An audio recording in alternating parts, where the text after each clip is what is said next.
안녕하세요. 한국공학대학교 게임공학과 전략수리 특강을 맡게 된 알렉스입니다. 저는 현재 N사에서 서버 개발자로 6년차로 일하고 있습니다. 네, 그러면 게임공학과 전략수리 특강 시작하겠습니다. 네, 첫 번째로 말씀드리고 싶은 내용은 역량을 드러내는 개발자의 역량을 잘 보여줄 수 있는 툴에 대해서 말씀드리겠습니다. 네, 우선 툴 사용이 중요한 이유는 개발자의 생산성과 효율을 도와주기 때문입니다.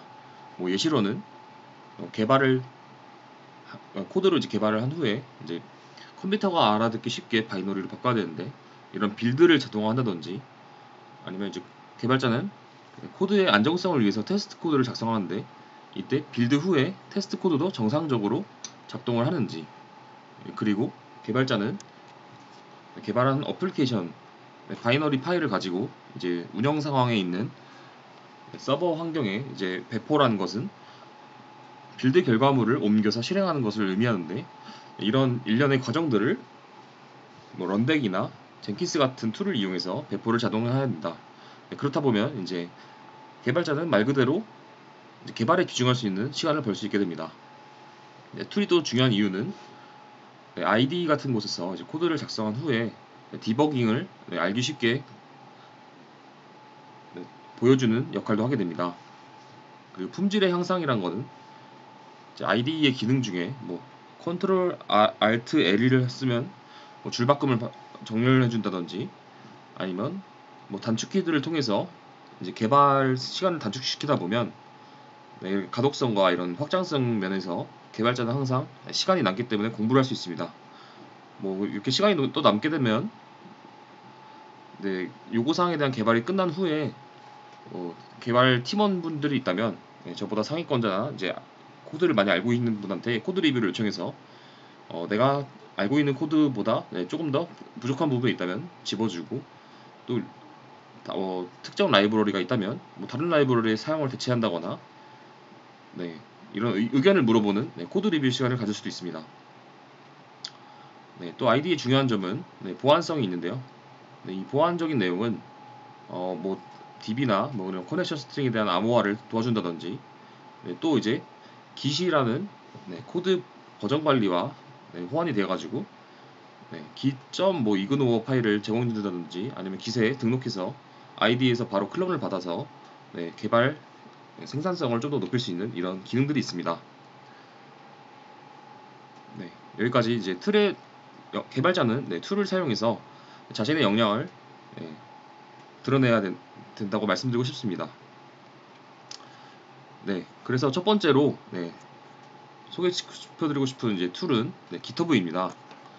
GitHub는 아까 제가 말씀드린 git의 온라인 버전으로 생각하시면 될 것 같은데요. 2008년도에 처음으로 무료로 저장소로 공개를 시켰고, git의 호스팅 덕분에 GitHub는 오픈소스의 성지가 되었습니다. 본사는 미국 샌프란시스코에 있고, 마스코트는 고양이와 문어를 합한 오토캣 모양입니다. 원래는 공개 프로젝트만 무료였는데 비공개 프로젝트는 이제 결제를 해야 되는데, 이제 MS가 2019년도 1월에 인수를 시작해가지고 무료로 공개하기 시작했습니다. 이 GitHub의 용어들을 잠깐 설명드리면, GitHub는 리파지토리, 프로그램 소스 코드에 저장하게 되고 개발자가 사용하는 GitHub 서비스입니다. GitHub 액션이라는 지속적 통합 그리고 지속적 배포를 사용해서 빌드 테스트를 가능하게 하는 데브옵스 파이프라인을 제공해주는 자동화 툴이라고 생각하시면 될 것 같습니다. 이런 GitHub 패키지는 도커 컨테이너 혹은 프로그램 패키지를 저장할 수 있는 이미지 레지스트리 개념의 서비스입니다.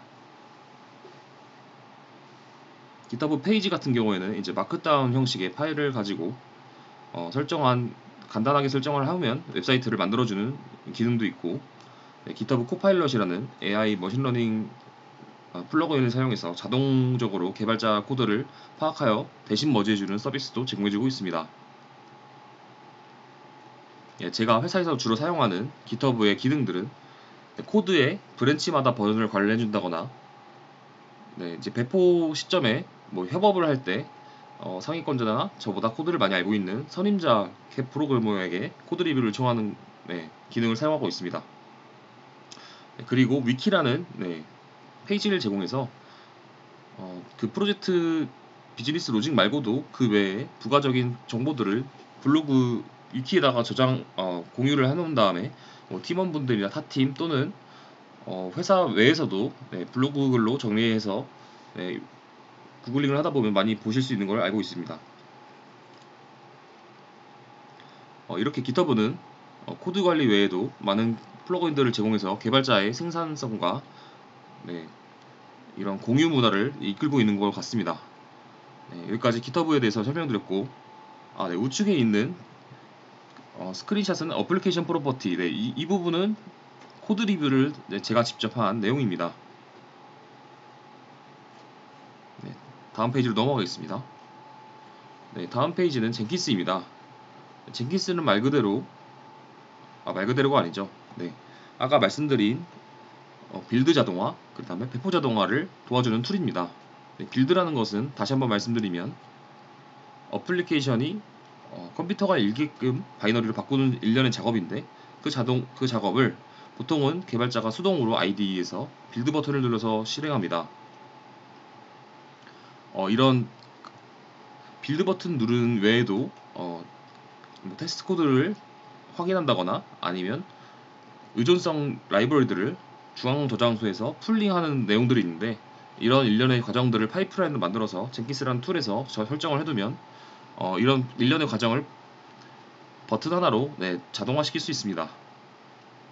이런 작업된 스케줄링을 통해서 이 일련의 과정들을 로그로 남기기도 하고, 실제 누가 몇 시에 몇 분 몇 초에 실행을 해가지고 문제가 있었다거나 아니면 롤백을 하거나, 그리고 이런 배포 중간중간에 플러그인들이 기타 오픈소스 플러그인들이 많은데 예시로는 GitHub 액션이라고 해서 이벤트를 발생시켜서 IDE에서 원격 상황에서 액션을 통해서 이벤트를 발생시켜서 CI/CD의 자동화를 도와줄 수도 있습니다. 우측에 있는 그림은 실제 개발자가 GitHub 웹훅을 사용해서 젠킨스에서 빌드, 테스트, 디플로이 파이프라인을 거쳐서 AWS EC2 프리티어에 있는 운영 상황에 있는 클라우드 서버에다가 프론트엔드 앱과 백엔드 앱을 배포하는 프로세스입니다. 참고해 주시면 될 것 같습니다. 이렇듯 젠킨스는 개발자에게 빌드, 통합, 테스트, 스케줄링, 그리고 플러그인 확장성들의 기능들을 제공해 주면서 개발자의 생산성을 높여주고 있습니다.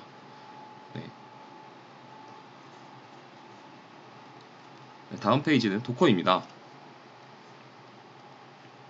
도커라 함은 커널에 있는 컨테이너 기술을 이용해서 만든 컨테이너 기술 중에 하나입니다.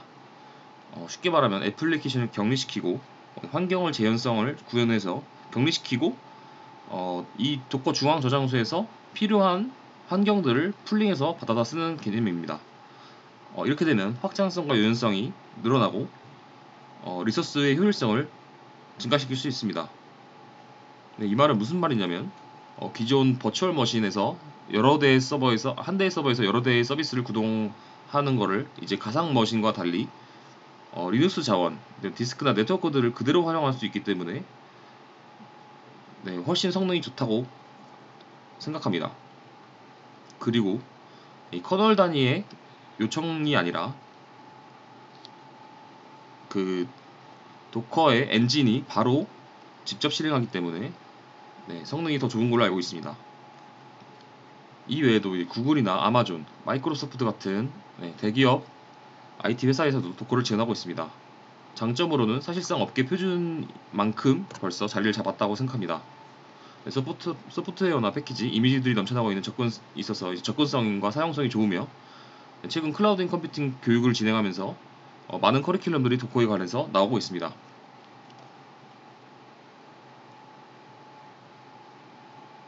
이런 도커들을 이제 오케스트레이션하는 AWS에 있는 ECS나 쿠버네티스 이런 기술들도 개발자로서는 병행적으로 아시면 좋을 것 같습니다. 여기까지 개발자 역량을 드러내는 툴 도커에 대해서 말씀드렸습니다. 다음 페이지는 그 전에 도커에 대해서 우측에 있는 스크린샷에 대해서 설명 안 드렸는데, 네, 도커 파일을 작성해서 문법을 작성해서 도커를 빌드시키고 도커의 이미지를 중앙 저장소에서 풀링해서 실제 도커 컨테이너를 실행시킵니다. 여기서 말씀드리고 싶은 도커 컨테이너는 하나하나의 인스턴스입니다. 인스턴스라는 것은 이제 실제 메모리에 올라가서 어플리케이션이 실행할 수 있는 상황을 말합니다. 도커 컨테이너들은 따라서 필요한 이미지를 필요할 때마다 도커 중앙 저장소에서 풀링을 해서 도커 컨테이너가 도커 런이라는 빌드 명령어를 받으면 바로 실행을 해서 실제 하나의 서버에서 여러 대의 도커 컨테이너들이 분리되면서 격리되면서 실행시킬 수가 있습니다. 네, 다음은 개발자 역량을 드러내는 툴 엔진에 대해서 말씀드리겠습니다. 보통 여기서 대표적인 엔진 유니티와 언리얼 엔진은 보통 게임 개발자가 주로 사용하는 엔진입니다. 유니티 엔진 먼저 말씀드리면 출시일은 2005년 6월 8일입니다. 런타임 C의 언어는 C 언어와 C++로 되어 있고 스크립팅용 언어는 C#입니다.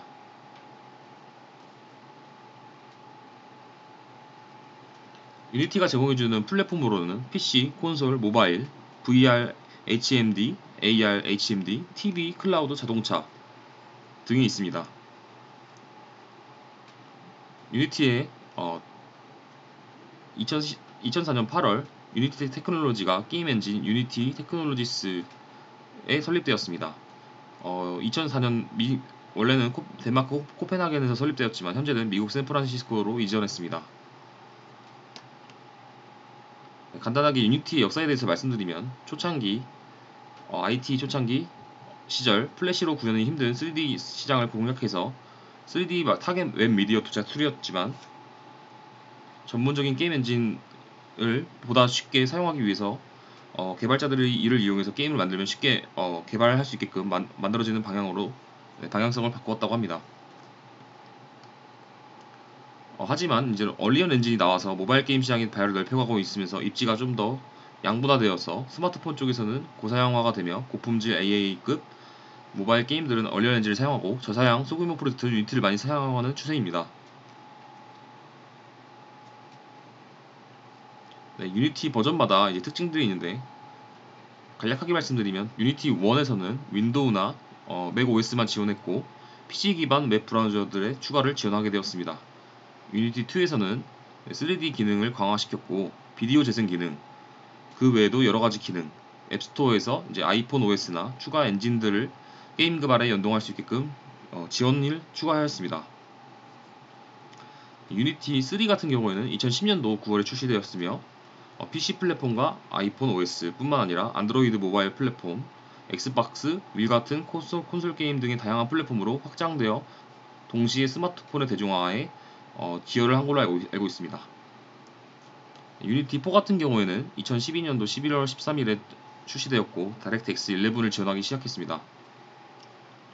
유니티 5는 얼리언 엔진 4의 완전 무료화에 이어 유니티도 같이 개인용 무료화를 선언하였습니다.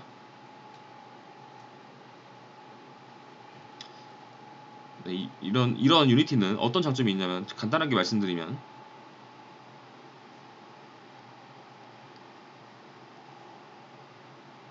간편한 빌드를 제공해주며 낮은 요구사항을 만족시킵니다. 그리고 SS스토어에서 다른 초보 개발자들에게 유리한 점을 많이 제공합니다. 각종 리소스부터 스크립트, 그 다음에 플러그인, 그리고 사용자가 사용할 수 있는 다양한 기능들을 미리 만들어 놓아서 그 예시로는 AI 기능들도 많습니다. 이런 앱스토어에서는 실제로 이런 리소스들을 사고팔 수 있는 장터를 제공합니다. 이 정책이 크게 성공하여 유니티는 붐을 일으키기도 하였습니다. 신규 개발자들은 다시 스토어에 유니티 기능을 만들어 올리는 선순환 구조를 형성하였고 유니티에서는 이제 운영하는 인디 게임 또는 초보자들을 이용한 지원 프로그램들을 행사를 자주 제공한 걸로 알고 있습니다. 따라서 이런 유니티 노력에 의해서 넓은 사용자층과 풍부한 자료들을 확보하였습니다. 그리고 저렴한 라이센스 비용도 장점입니다. 2017년 이후 영구 라이센스 버전은 없어졌으나 월의 경우 4만원대 또는 그 이상 연 단위로는 14만원의 라이센스 비용을 받고 있습니다. 하지만 단점도 같이 존재합니다. 고급 기능이 별로 없는 게 단점입니다. 그리고 한국어가 되게 부실한 걸로 알고 있습니다. 그리고 멀티 스레드 기능이 되게 제한적입니다. 이런 스레드가 제한적이라는 건 아무래도 그래픽스, GPU를 연산을 하는 그래픽스 그래픽스를 어플리케이션에서는 성능을 어, 성능을 최적화하지 못한다는 단점이 있습니다. 그리고 가비지 컬렉터의 스파이크 문제도 있다고 합니다. 여기서 말하는 가비지 컬렉터는 쓰지 않는 메모리를 특정 시간에 회수해주는 녀석입니다. 스파이크는 말 그대로 CPU가 순간적으로 채워가지고 컴퓨터가 어플리케이션이 멈춘다거나 유니티를 제대로 실행하지 못하는 바를 말합니다. 이 외에도 보안성 문제나 다른 여타 문제들이 있었습니다.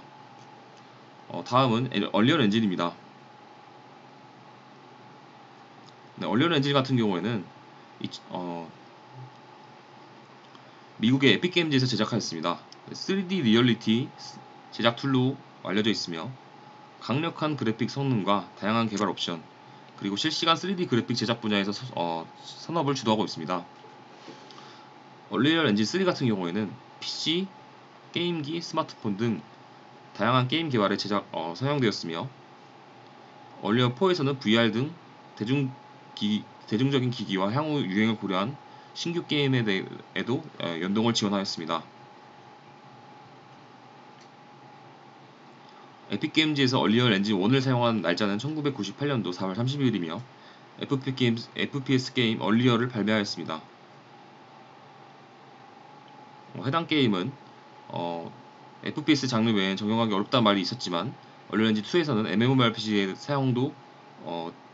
사용을 촉구하였으며 다양한 장르의 게임을 제작하기 위해서 도와줬다는 평이 있습니다.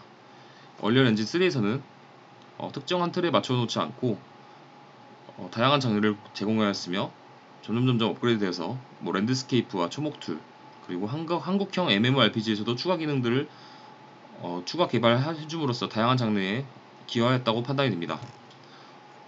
얼리얼 엔진 4 같은 경우에는 애초에 단일 엔진이지만 범용화를 추구하여 개발도 되고 있습니다.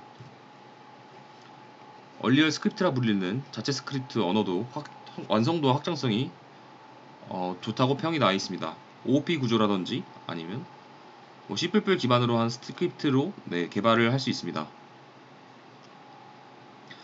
반면 엔진은 매우 가격이 비싸여서 2009년도에 라이센스 출연으로 또 이야기가 되었습니다. 활용 사례로는 최신 MMORPG 게임들이 있습니다. 국내에서는 2013년도에는 리니지 2가 얼리얼 엔진 2를 사용하였고, 세피로스라는 MMORPG 게임도 얼리얼 엔진 2를 사용했다고 합니다. 그 이후에도 라그나로크 2라든지 프리스톤 테일 2 이런 자금력을 어느 정도 가지고 있는 게임 개발사가 얼리얼 엔진들을 많이 사용하고 있습니다. 얼리얼 엔진 3에서는 2004년도에 NC소프트와 웹젠이 얼리얼 엔진 3를 도입하였고, 아바라는 게임을 이제 얼리얼 엔진 3로 개발했다고 합니다. 2009년도 6월에 에픽게임즈는 에픽게임즈 코리아를 설립하였고, 설립 목적은 한국 시장에 필요한 추가 기능을 개발하였습니다. 얼리얼 엔진 3를 사용한 국산 MMORPG 게임으로는 블레이드 앤 소울, 테라, 블레스, 뮤 레전드, 로스트 아크, 아스트렐리아 등이 있었으며, 그 외에도 2011년도에는 스페셜 포스 2, 서든어택 2, 블레이드, 히트 같은 게임이 있었습니다. 이렇게 많은 게임들을 제작하기 위해서 도와주는 실시간 3D 그래픽 툴이라고 생각하시면 될 것 같습니다.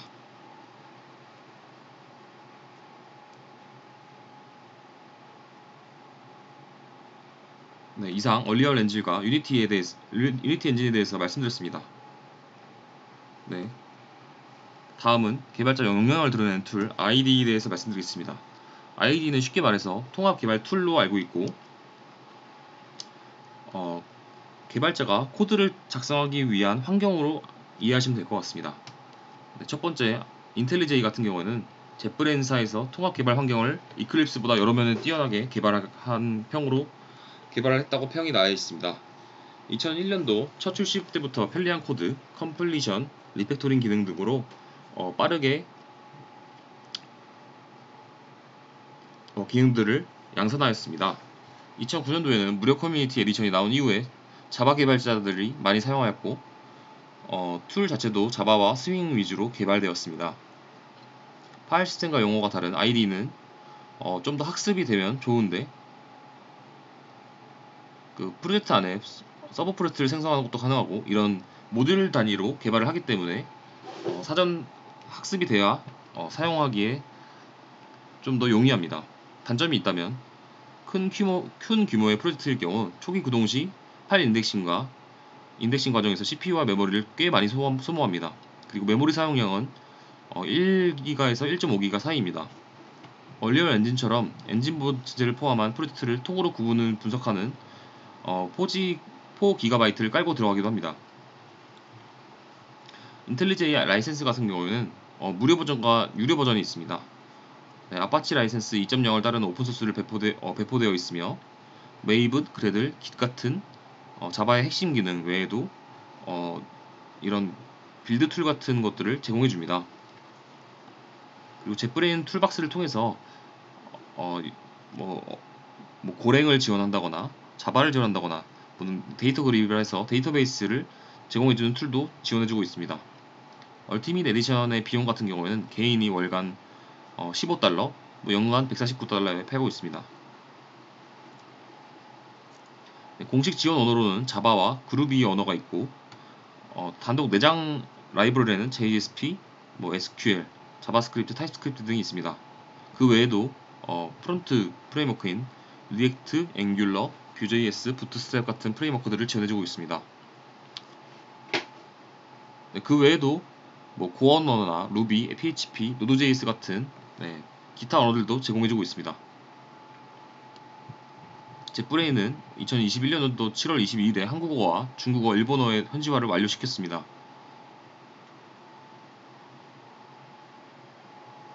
네, 이상 젯브레인에 대해서 말씀드렸고 그 우측에 있는 비주얼 스튜디오에 대해서 말씀드리겠습니다.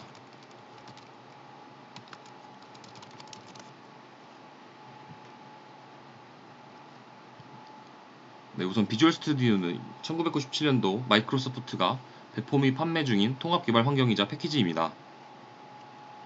윈도우에서 돌아가며 커뮤니티 기준 80GB, 엔터프라이즈 기준 150GB 정도로 매우 크고 설치 과정도 굉장히 깁니다.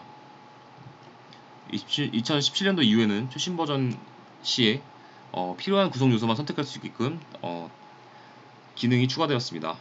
네, 특징으로는 마이크로소프트가 제작하던 컴파일러인 마이크로소프트 C++ 컴파일러를 나중에 비주얼 C++로 개명하면서 비주얼 베이직 합쳐서 패키지로 내놓은 것입니다. 초기 도스 시절에는 볼랜드 C++ 또는 도스 후기에는 왓컴 C++ 같은 것에 뒤처졌지만 나중에 C++이나 C샵의 개발 하나에서는 개발자들이 더 많이 사용하는 추세입니다. 윈도우 진영에서는 사실상 표준 개발 툴이며 디버깅 면에서는 타의 다른 IDE의 타의 추종을 불허한다는 장점이 있습니다. 단점으로는 C 언어 사양의 지원이 부족하며 20년도에는 VS 2019 버전부터 공식적으로 진행하게끔 변경되었습니다.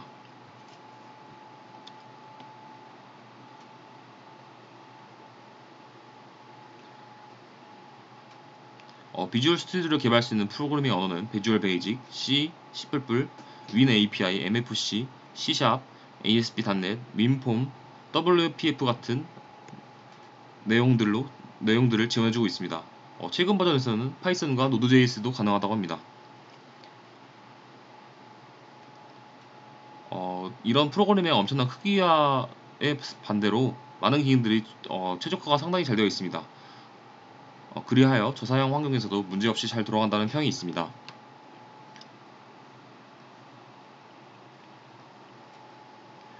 비주얼 스튜디오의 완성도와 편의성은 MS의 윈도우를 싫어하는 윈도우 비개발자들도 인정하는 부분입니다.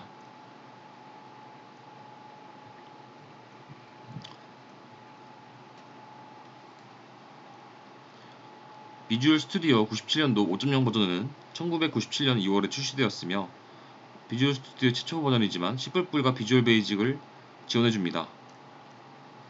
비주얼 스튜디오 6.0에서는 98년도 6월에 출시되었고 C++ 6.0을 지원해줬고 C++이나 C 언어의 표준 규격 지원을 강화하였습니다.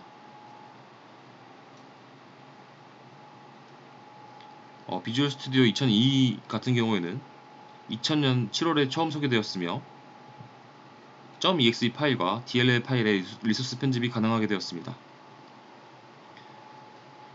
2003년도 비주얼 스튜디오 .NET 같은 경우에는 .NET 프레임워크 1.1을 처음으로 제공해 주었습니다.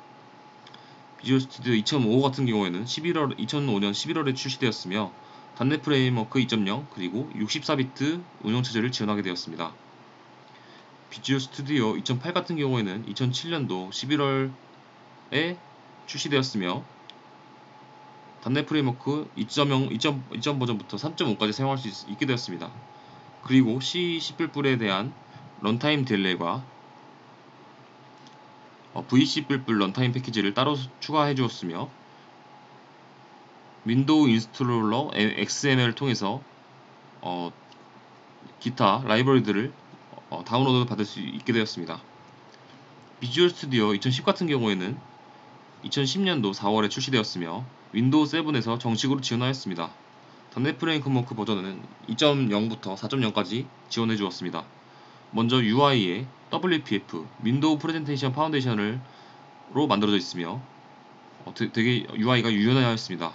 예를 들어서 소스 편집기에서 글자를 크기를 바꾸려면 기존에서는 폰트를 조정해야 했지만 지금은 이제 마우스 휠로도 조정이 가능하게 되었습니다. WPF의 요구사항으로는 DirectX 9 가속 기능이 있었습니다. 다음으로는 비주얼 스튜디오 2012입니다. 2012 같은 경우에는 2012년도 8월에 출시되었으며 .NET 프레임워크는 4 버전부터 4.5까지 지원하였습니다. 2010년도까지의 버전까지는 메모리 문제나 속도가 많이 해결되었으나 2012년도부터 로딩이나 컴파일 등 전면적으로 추가적으로 더 성능이 좋아졌습니다. 비주얼 스튜디오 2013년도 버전은 2013년도 10월에 출시되었으며 윈도우 8.1 버전과 함께 출시되었습니다. 비주얼 스튜디오 2015년도 같은 경우에는 2015년도 7월 20일에 정식 발매되었고 .NET 프레임워크는 4.6까지 지원하였습니다.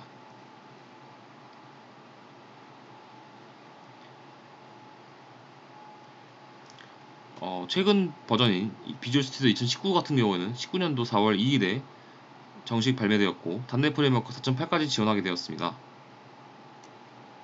마지막 버전인 비주얼 스튜디오 2022년도 같은 경우는 2021년 11월 8일에 출시되었으며 64비트 프로그램이 전환되었습니다.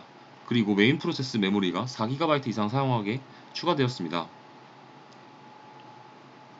이외에도 윈도우 진영에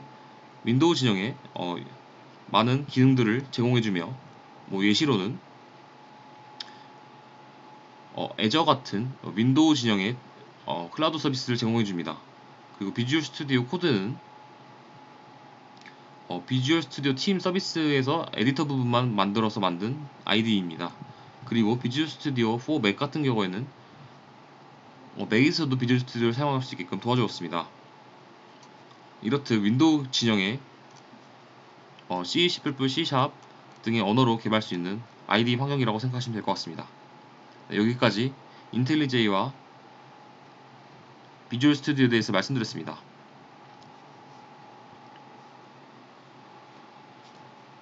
다음 페이지는 개발자 역량을 드러낼 수 있는 툴 노션에 대해서 말씀드리겠습니다. 노션은 문서나 메모, 지식 정리 등 프로젝트 관리 그리고 데이터베이스 그리고 공개 웹사이트 기능을 하나로 통합한 서비스입니다. 텍스트 수정을 실시간으로 다른 기기에 동기화됩니다. 이런 노션 페이지는 원하는 대로 콘텐츠를 추가할 수 있으며 이런 캔버스 개념입니다. 폴더 개념이 따로 존재하지 않아 페이지 안에 페이지를 넣을 수도 있습니다. 그리고 페이지를 넣을 때는 드래그 앤 드롭도 가능합니다.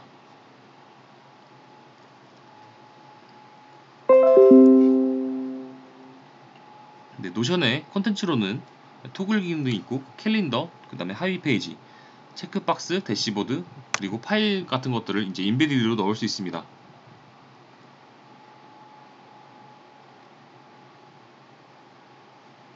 네, 워크스페이스 내에서도 데이터를 텍스트로 검색할 수 있는 기능이 있으며 그러나 아직은 한국어 처리 속도 면에서는 부족한 점이 많습니다.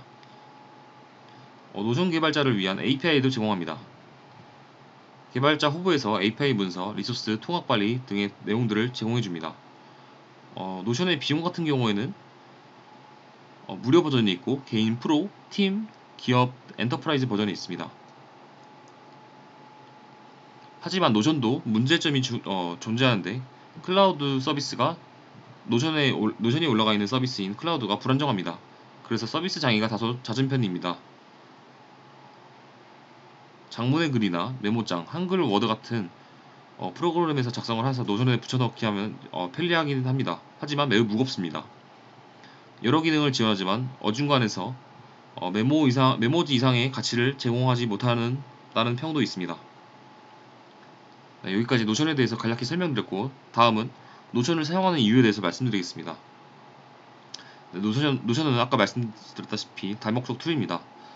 유연한 구조고 협업 시에 모두가 같이 해당 페이지를 동시에 볼 수 있습니다.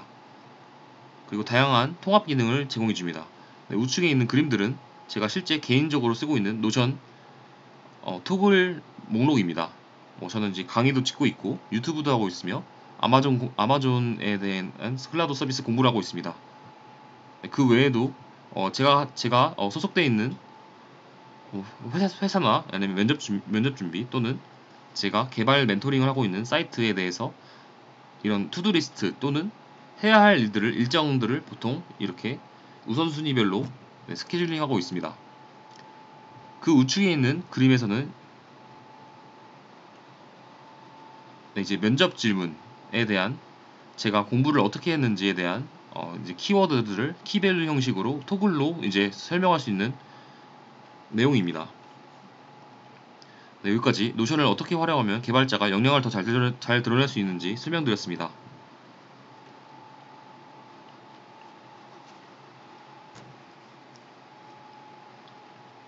네, 다음 페이지는 이제 프로젝트 경력을 어떻게 쌓아야 좋은지 설명드리겠습니다.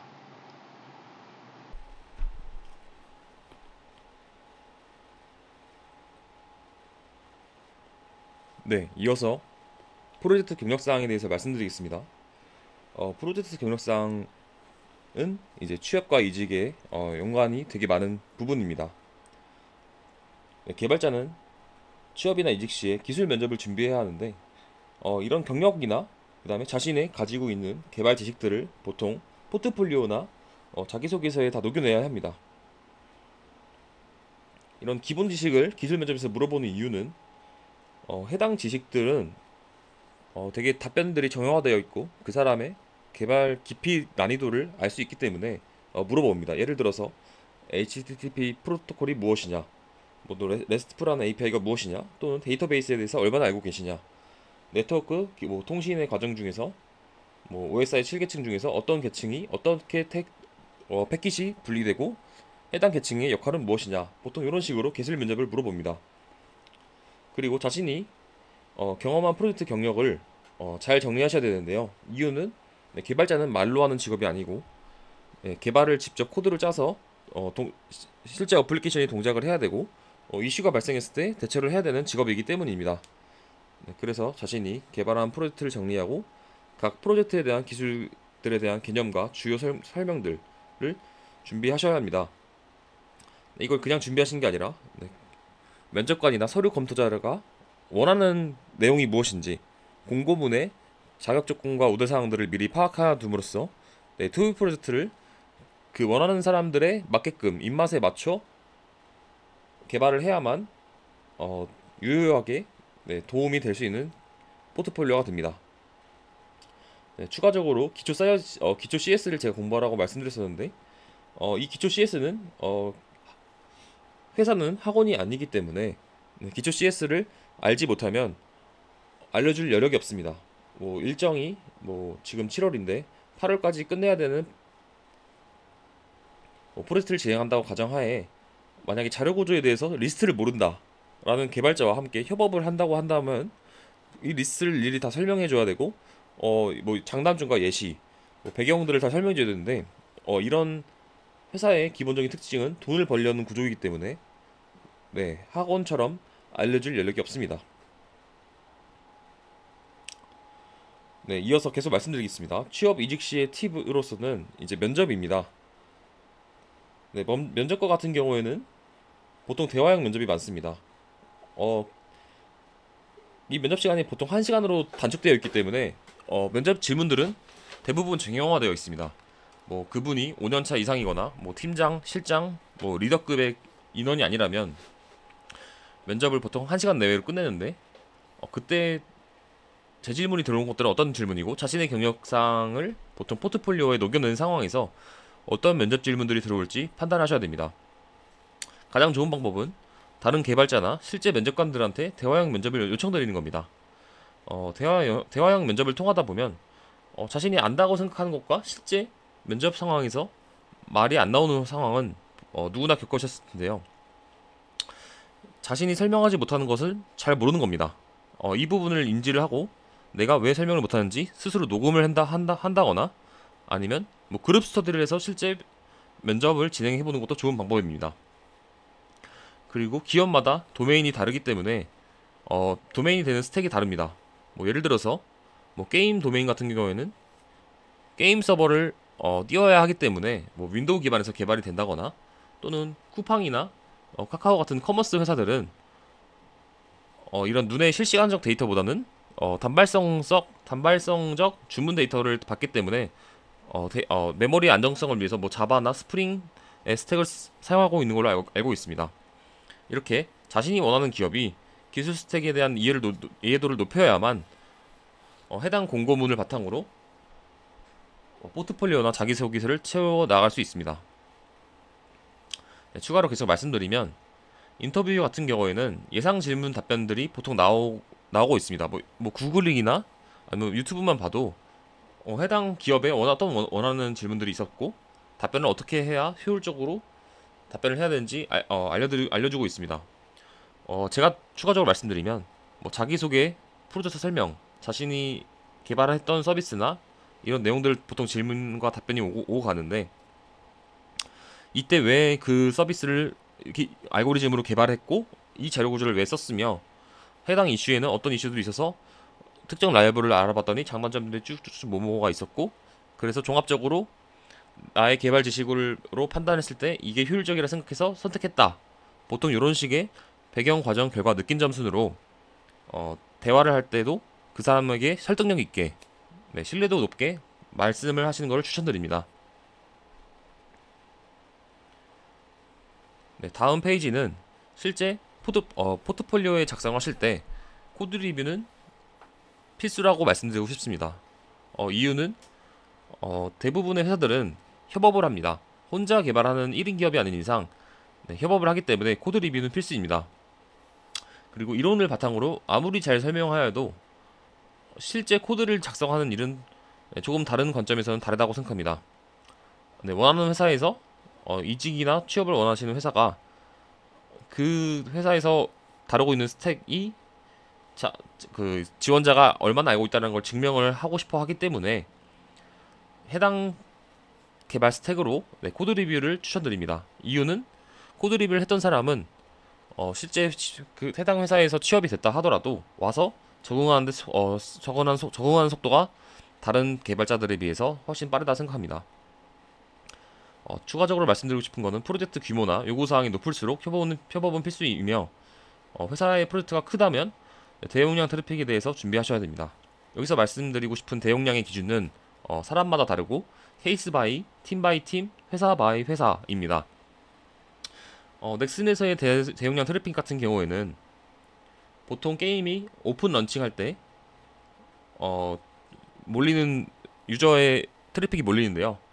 뭐 초당 10만 건 이상 처리해야 된다든지 아니면 뭐 결제 같은 경우에는 10만 건까지는 필요 없고 초당 1000건 정도는 처리를 해야 네, 글로벌한 게임에 오픈할 때 이슈가 없다고 생각합니다. 추가적으로 또 말씀드리고 싶은 거는 이제 코드를 정할 때, 코드를 개발할 때 규칙입니다. 코드 컨벤션을 맞춰야 가독성이 좋아지고, 이렇게 대규모로 팀 단위 팀 이제 10명씩 개발을 할 텐데 가독성을 신경 써야만 다음 이슈를 해결할 때, 코드 리뷰를 할 때도 원활하고 자신이 개발할 때도 코드가 잘 읽히기 때문에 개발하기가 수월해집니다. 네, 이렇듯 프로젝트 경력상의 팁과 추천과 코드 리뷰를 어떻게 해야 되는지에 대해서 말씀드렸습니다. 추가로 말씀드리고 싶은 게 있는데, 제가 포트폴리오와 자기소개서를 미리 말씀드렸었지만, 네, 추가적으로 개발자는 개발 블로그를 작성해야 합니다.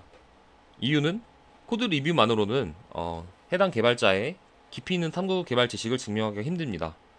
아까도 말씀드렸다시피 대화형에서 배경 과정 결과 느낌 전순으로 보통 자신의 개발 지식을 어필한다고 하는데, 이렇게 말로만 하는 것도 한계가 있습니다.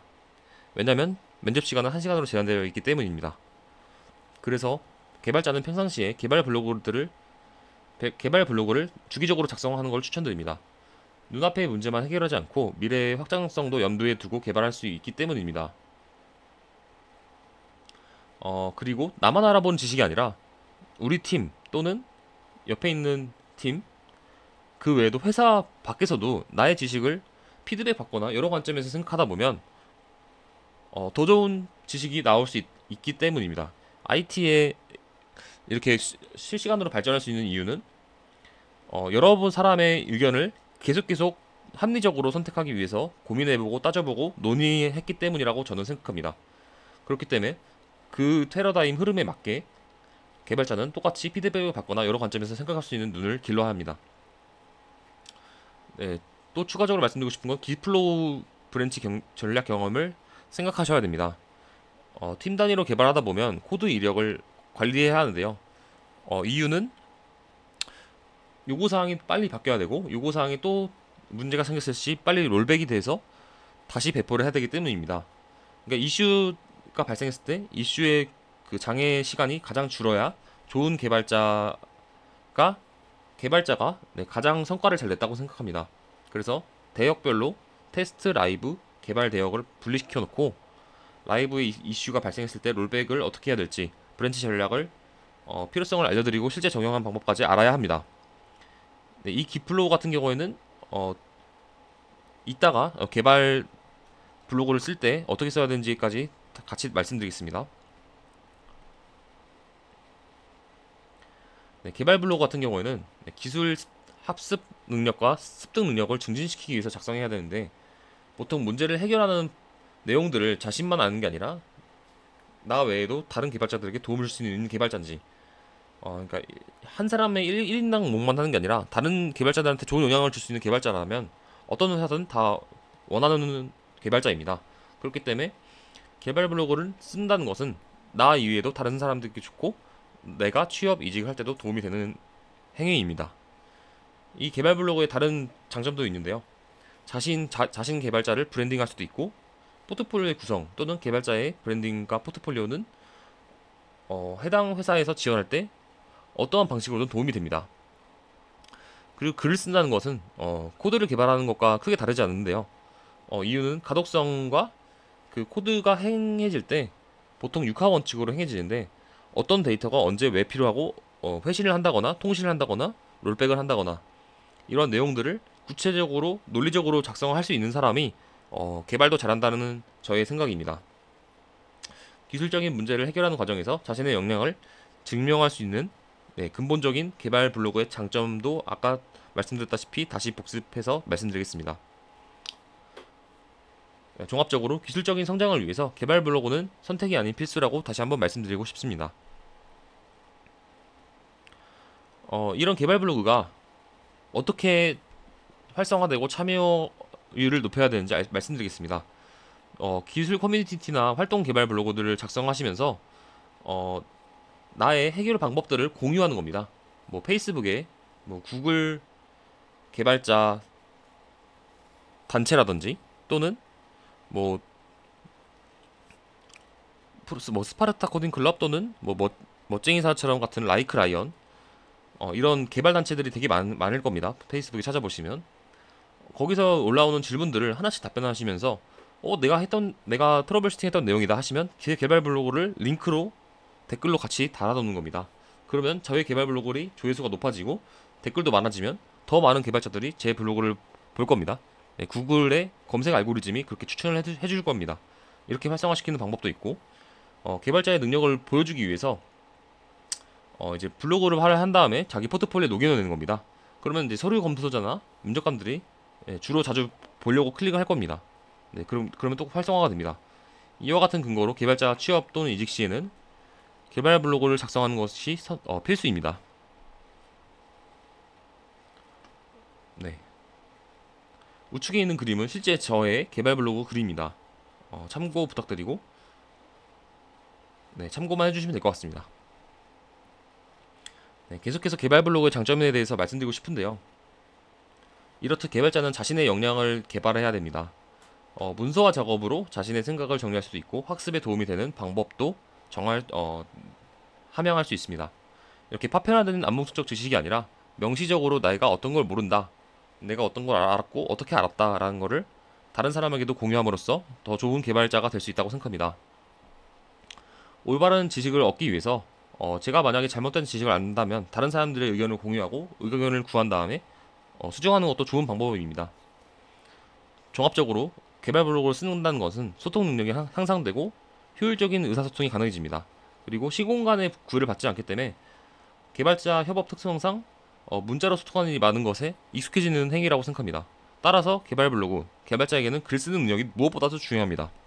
다시 한번 강조드리고 싶습니다. 글 쓰는 능력이 너무너무 중요합니다.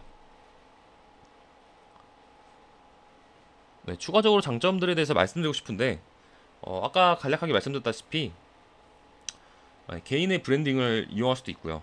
네, 이 브랜딩이라는 거는 회사가 가지고 있는 게 아니라 나 자신이 가지고 있는 겁니다. 주체성입니다. 내가 주체성이 되기 때문에 나의 능력에 대해서 객관적인 지표가 될 수도 있고, 그 다음에 내가 어떤 걸 모르고 어떻게 방향을 나아가야 되는지에 대한 계획표라고 생각하시면 됩니다. 네.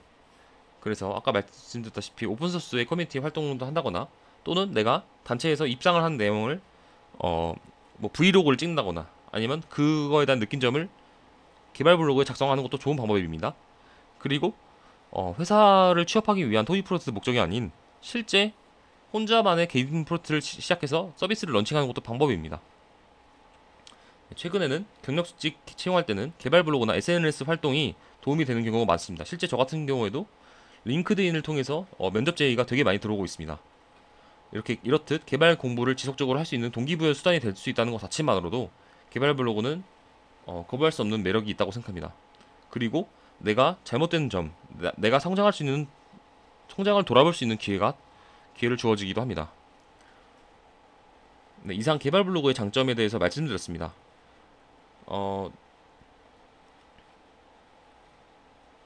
이렇듯 네, 역량을 개발자가 어떻게 좋은 커리어를 쌓고 회사에서 성과를 낼 수 있는지 전략 수립에 대해서 역량이 있는 툴, 프로젝트 경력사항을 어떻게 정리해야 되고 개발 블로그는 어떻게 작성해야 되고 왜 좋은지에 대해서 말씀드렸습니다. 아까 제가 기플로우에 대해서 후에 말씀드렸었는데 네, 기플로우는 쉽게 말해서 Git을 사용해서 코드를 브랜치마다 어떤 브랜치는 개발 대역, 어떤 브랜치는 테스트 대역, 어떤 브랜치는 라이브 대역 이렇게 브랜치별로 나눠서 이력을 관리하는 겁니다. 이렇게 관리하는 이유는 혼자 개발하는 게 아니기 때문입니다. 팀 단위 개발 시에는 개발자마다 이제 주어진 담당 업무도 다른데요. 그런 업무마다 브랜치를 생성해서 필요시 그 브랜치가 특정 라이브 상황에서 배포가 되는 상황이 있습니다. 그때 이제 브랜치마다 머지를 할 수 있는, 브랜치마다 쉽게 말해서 합칠 수 있는 기능이 있는데요. 이런 합치는 기능을 사용해서 라이브에 발행도 하고 관리도 하고 이슈가 생기면 롤백도 하고 그 다음에 코드 리뷰 시에도 사용합니다. 머지 리퀘스트라고 하여서 나보다 개발 지식이 많은 상위권자한테 코드 리뷰를 요청드릴 수 있는 것도 브랜치 단위별로 내가 개발한 내용을 요청하기 때문에 개발자는 경력사항 또는 신입이시더라 하더라도 깃허브에서 기플로우를 어떻게 사용하는지에 대한 전략을 다시 한번 정리해서 자신의 능력을 어필하시는 것을 추천드립니다.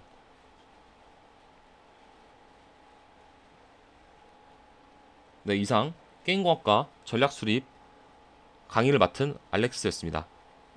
끝까지 경청해주셔서 감사합니다. 강의를 마치겠습니다.